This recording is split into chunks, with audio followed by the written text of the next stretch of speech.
unik ini nih podiumnya nih. Ada kentongannya, ada masanya. Dan Jawa Timur, Jawa Barat, Jawa Tengah.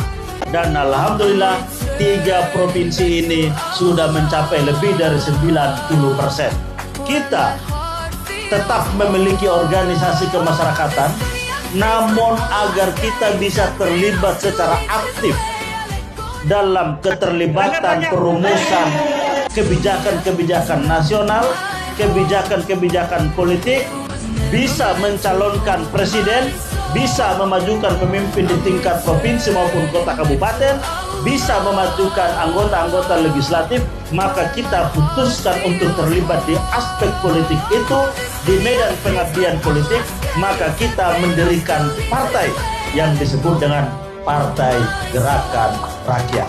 Alhamdulillah, Partai Gerakan Rakyat telah ada di 38